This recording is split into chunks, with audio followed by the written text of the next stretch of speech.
Ganto ka pa rin ba mag-smash?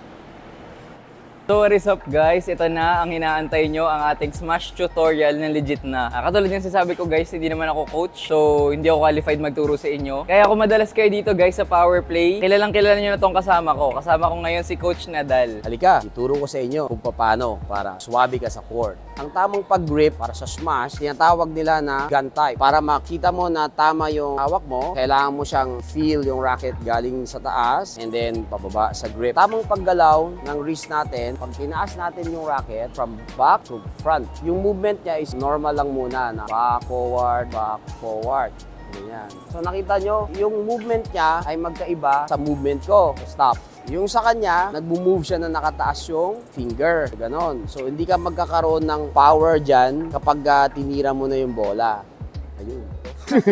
So, ang tama is kailangan tuwing nagmo-move yung wrist mo, humihigpit yung grip mo. Nakikita mo parang may ginigrip ako. Every time na mag-move yan, loose, and then grip, loose, and then grip. Diyan nagkakaroon ng power. Pag tumama yan sa bola, yan, nandyan yun yung pwersa. Pag nag-grip, yan. Yun. Mapapansin nyo, tuwid yan pag gumagalaw. Hindi yung nakaganon or from ganon. Dapat tuwid.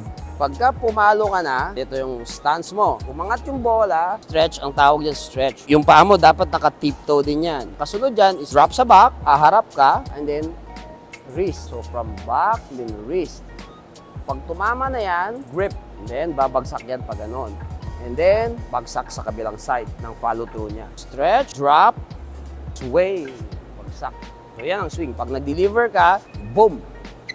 Left hand may gamit yan. Pang-create ng power, pang-balance, kuha ng timing sa bola. Yan ang purpose niyan. Yan. Swing. Yan. So, ang right timing sa pagpalo ng smash, 11 o'clock. Ang guide mo is yung kamay mo, saan mo tinutok yan, ibig sabihin nandun yung bola mo para hindi ka mawala. And then, yung racket mo, yun ang pupunta sa kamay mo. So, babalikan ng raketa mo yung kamay. So, let's say dito yung bola mo, dito pupunta yung raketa mo. Dito yung kamay mo, dito yung bola niyan. Pag ano. Yan ang guide nyo para hindi kayo nawawala. Merong tamang paggamit ng paa. Hindi lahat ng palo mo ay papasok yung paa. Yung bola ay dito sa ulo. Ang magiging movement mo yan, pag head, backward yung left.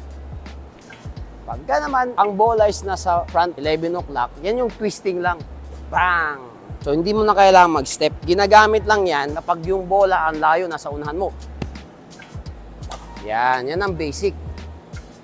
Yan. Tapos na yung tutorial natin. And kung natuto kayo guys, like and follow nyo yung page ni Coach Nadal. Lalagay ko dyan yung screenshot sa taas. Kung may mga inquiries kayo guys, kung malapit kayo sa Manila, pwede nyong i-diretso ng i-message si Coach Nadal. So baka may message ka sa mga followers natin. Please follow the page and baybayan nyo lagi for more tips para swabe. Yun o. Thank you Coach!